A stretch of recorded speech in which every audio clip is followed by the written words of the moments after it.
JEE and NEET aspirants, आज हम discuss कर रहे हैं ऑर्निक का वो रिएक्शन जो किसी भी समय किसी भी ईयर में आपके क्वेश्चन पेपर का पार्ट होता है। और वो रिएक्शन लिखा है आपके सामने, वुड्स रिएक्शन। देखिए, वुड्स रिएक्शन हेलो एल्केन का रिएक्शन तो है, बट आप इससे बहुत सारे कंपाउंड सिंथेसाइज कर सकते हो। कई इंटर कन्वर्जन में वुड्स रिएक्शन आपके इंटरमीडिएट रिएक्शन का काम करता है। देखिए, वुड्स रिएक्शन है क्या? ये रिएक्शन हेलो एल्केन का है। हमने एथाइल ब्रोमाइड लिया, यहाँ पे हमने लिया एथाइल ब्रोमाइड। ये सोडियम से रिएक्ट कर रहा है दूसरे एथाइल ब्रोमाइड के मोल से। ड्राई ईथर की प्रेजेंस है, एक्वस नहीं होना चाहिए। अगर एक्वस हो गया तो sodium can react with aqueous to form the basic medium, reaction वहीं हेल्ड हो सकता है। तो ड्राई ईथर लेना है, और ईथर को कहते हैं नॉन पोलर मीडियम। कहीं पोलरिटी का कोई पार्ट नहीं होना चाहिए, क्योंकि इसकी मैकेनिज्म फ्री रेडिकल के थ्रू होती है। कोई कार्बोकैटायन को कोई कार्बो एनायन नहीं बनता, इसलिए एक्वस नहीं होना चाहिए। ठीक है, तो ये कपलिंग टाइप का रिएक्शन है। ये 2NaBr एलिमिनेट हो जाएगा और ये पार्ट अपना जुड़ जाएगा। ठीक है, अगर कंडेंस फॉर्मूला में लिखें इसको तो ये हो जाता है CH3 CH2 CH2 CH3, right. तो आपको नॉर्मल ब्यूटेन प्राप्त हो गया। एथाइल ब्रोमाइड लिया, 2 कार्बन रखता था, नॉर्मल ब्यूटेन में 4 कार्बन है। यानी कभी भी हमें असेंडिंग सीरीज का इंटर कन्वर्जन दिया है तो इस रिएक्शन का अपना एक अलग स्थान होगा ही। ठीक है, तो this is your Wurtz reaction. Halo alkane का एक महत्वपूर्ण रिएक्शन है, इंटर कन्वर्जन में टेक पार्ट करता है। और सबसे बड़ी बात है, जब इसका प्रोडक्ट बनाते हैं तो ये प्रोडक्ट एक नए CC बॉन्ड से सृजित होता है, कंस्ट्रक्ट होता है। मतलब रिएक्टेंट को कपल करेंगे तो एक बॉन्ड की जरूरत होती है, और वो बॉन्ड यहाँ पे आप देख सकते हो, ये बॉन्ड ये बन जाता है। ठीक है, अब इसके की पॉइंट जो एग्जामिनेशन में आ चुके हैं या आगे आएंगे। कन्वेंशनल रिएक्शन है, आता बहुत है। तो कंडीशन है ड्राई ईथर की, कंडीशन है सोडियम की, लुक लाइक से कपलिंग रिएक्शन। ठीक है, देखिए क्या इंपॉर्टेंट सूचनाएं या की पॉइंट्स मिलते हैं। लिखा है Wurtz reaction carry through free radical mechanism. तो फ्री रेडिकल इवॉल्व होता है, फ्री रेडिकल इवॉल्व होता है। फ्री रेडिकल इवॉल्व होगा सोडियम जब रिएक्ट करेगा एथाइल ब्रोमाइड से, तो एथाइल फ्री रेडिकल बनेगा। उसकी बात हम लेटर ऑन करेंगे।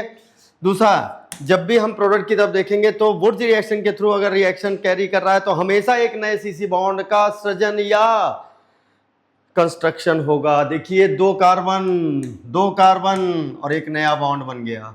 तो वुड्स रिएक्शन का एक इंपॉर्टेंट एस्पेक्ट्स कि हमेशा प्रोडक्ट में एक नया CC बॉन्ड आता है, and we are getting ethyl bromide as a reactant and to produce butane। ethyl bromide में 2 कार्बन, ये कपल होंगे, CC बॉन्ड बनेगा और आपको ब्यूटेन मिल जाएगा, राइट। दूसरा क्या है, ये बता चुका हूं, CC बॉन्ड क्रिएट्स इन प्रोडक्ट। दूसरा, वुड्स रिएक्शन की यूटिलिटी अलग अलग है। अगर आपने सिमेट्रिकल एल्केन बनाना है तो यील्ड 90% से ऊपर। अगर आपको सिमेट्रिकल एल्केन बनाना है, ये कौन सा एल्केन है? सिमेट्रिकल है। ये कौन सा एल्केन है? सिमेट्रिकल है, तो यील्ड 90% से ऊपर। और अगर ये अनसिमेट्रिकल एल्केन के साथ या अनसिमेट्रिकल हेलो एल्केन के साथ इस रिएक्शन को कैरी करेंगे तो यील्ड 5% से कम। मतलब ये क्या लिखा हुआ है? Most suitable for producing symmetrical alkane. तो ये है वुड्स रिएक्शन। ठीक है, अगर हम अनसिमेट्रिकल एल्केन लेते हैं, देखिए क्या होगा। अनसिमेट्रिकल एल्केन हमने लिया, इन केस ऑफ लिख सकते हैं, in case of unsymmetrical alkane, in case of unsymmetrical alkane क्या होगा?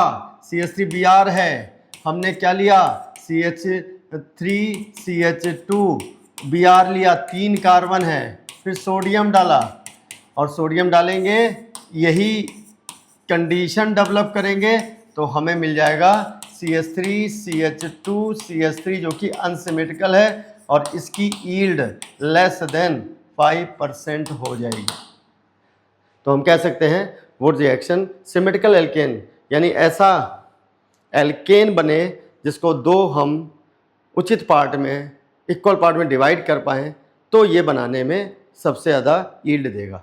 तो this is the competitive part about your Wurtz reaction.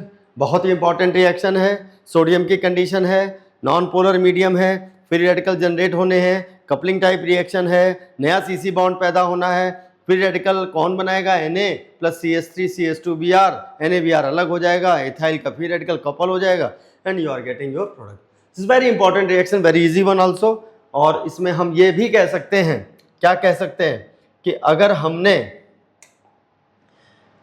Die halo alkane लिया, हम डाई हेलो एल्केन ले सकते हैं, बिल्कुल ले सकते हैं। तो डाई हेलो एल्केन ले लिया, डाई हेलो एल्केन ले लिया, डाई हेलो एल्केन के बीच में फंसा दीजिए सोडियम के 2 मोल। जैसे ही फंसाओगे कमाल हो जाएगा। ये ओपन चेन कंपाउंड है, ये ओपन चेन कंपाउंड है, ये ओपन चेन कंपाउंड है। कौन सा, 1,3 di bromopropane open chain compound. और कमाल क्या हो गया, कमाल ये हो गया जैसे ही ईथर लेंगे, ड्राई रखेंगे तो आपका एक बहुत ही इंपॉर्टेंट साइक्लोप्रोपेन बन जाएगा, साइक्लोप्रोपेन बन जाएगा। तो this reaction is also used to convert open chain compound to close chain compound. This is very important.